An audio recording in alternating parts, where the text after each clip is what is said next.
কৃষ্ণ নাম বল রে অবিরাম কলিল তারক ব্রহ্ম রাম কৃষ্ণ নাম বল রে অবিরাম কলিল তারক ব্রহ্ম রাম কৃষ্ণ নাম হাতে হাতে তালি দিয়ে বল রাম কৃষ্ণ নাম কৃষ্ণ একধারে কৃষ্ণ নাম এই জগতে সারদার কৃষ্ণ নামের ভেলা পারে যেতে চাষলে যদি চলতরাই মেলা এই জগতে সারদার কৃষ্ণ নামের ভেলা পারে যেতে চাষলে যদি চলতরাই মেলা এই জগতে সারদার কৃষ্ণ মধুর নাম যুগের হাওয়া লাগিয়ে পারে হরি গুণগান করো রাম কৃষ্ণ নাম এই জগতে সারদার কৃষ্ণ মধুর নাম যুগের হাওয়া লাগিয়ে পারে হরি গুণগান করো রাম কৃষ্ণ নাম হাতে হাতে তালি দিয়ে বলো রাম কৃষ্ণ নাম কৃষ্ণ একধারে কৃষ্ণ নাম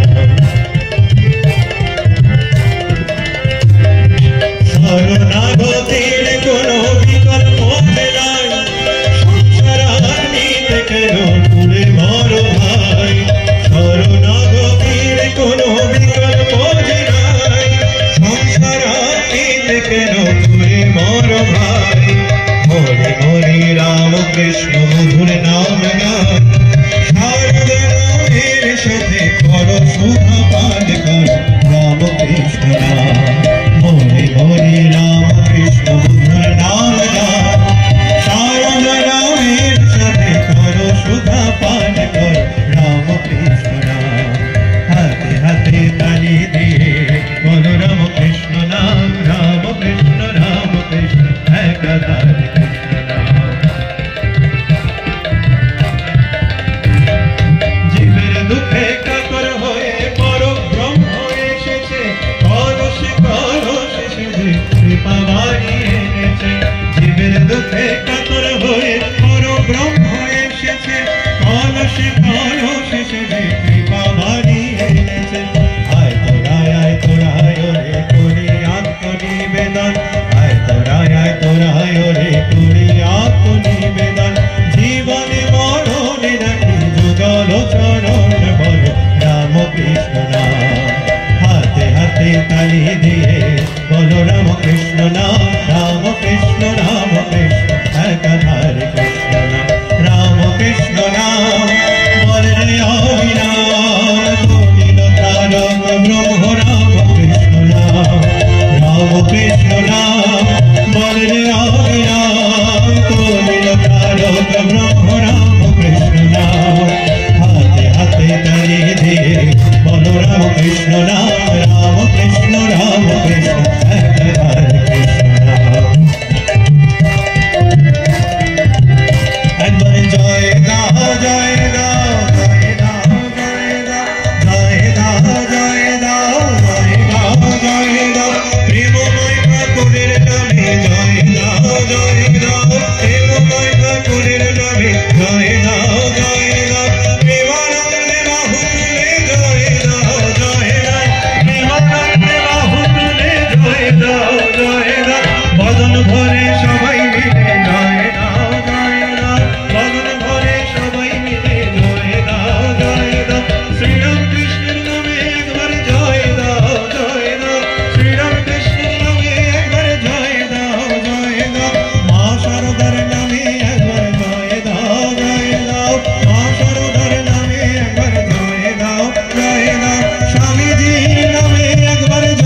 स्वामी सर्वविदानंदजी महाराज के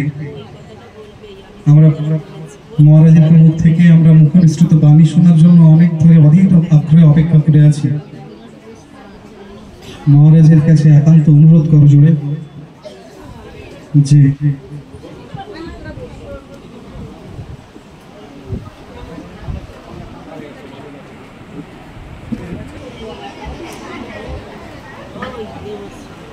ओम स्थापकाय च धर्मस्य सर्वधर्म स्वरूपिणे अवतार वरिष्ठाय रामकृष्णाय ते नमः। ठाकुर महाशय प्रणाम জানিয়ে এবং উপস্থিত ভক্তবৃন্দ যারা অধীর আগ্রহে সেই সকাল থেকে আপনাদের পুজো পাঠ অনুষ্ঠান চলছে। আমাদের রামকৃষ্ণ সারদা পাঠচক্র যোগগিরি নতুন মন্দিরে প্রভু এসে বসলেন। আগের মন্দিরও দেখেছি, তো আমার খুব ভালো লেগেছে। মন্দির খুব স্বল্প পরিসরে, এর মধ্যেই যতটুকু সম্ভব আমরা করেছি, কিন্তু প্রভু খুব চতুর। আমি কদিন আগে শিলচরে গিয়েছিলাম, যে দক্ষিণেশ্বরে এই আমাদের কামারপুকুরের যে খড়ের ঘরে যিনি এসেছিলেন, সেই মানুষটি 27 কোটি টাকার মন্দির হয়েছে শিলচরে, সেটা দেখার খুব আগ্রহ ছিল।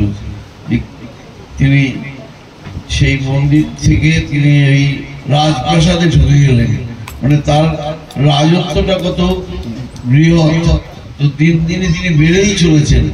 সমস্ত ভক্তর হৃদয়ে তিনি আসন পেতে নিয়ে তিনি তার জায়গা করে নিচ্ছেন। মন্দিরগুলো উপলক্ষ, কারণ মন্দির আজকে যে অবস্থা দেখছেন 10 বছর পরে সম্পূর্ণ আলাদা দেখতে পাবেন। তো সুতরাং এই মন্দির বেড়েই চলবে। নিজেই বলেছিলেন যে ঘরে ঘরে এর পুজো হবে। তো সেই জন্য আমরা অবাক হচ্ছি না যে শ্রী রামকৃষ্ণের এই সর্বব্যাপী বিস্তার দেখে। তিনি এই জগতে এসেছিলেন দুটি কারণে, আমরা বারবার বলি। ভগবান যখন মর্তধামে আসেন তার দুটি উদ্দেশ্য থাকে। একটি হলো তার ইষ্ট গোষ্ঠী ভক্তদের নিয়ে লীলা আস্বাদন করা, আর দ্বিতীয়টি হচ্ছে সেই লোক কল্যাণের কাজ করা। কারণ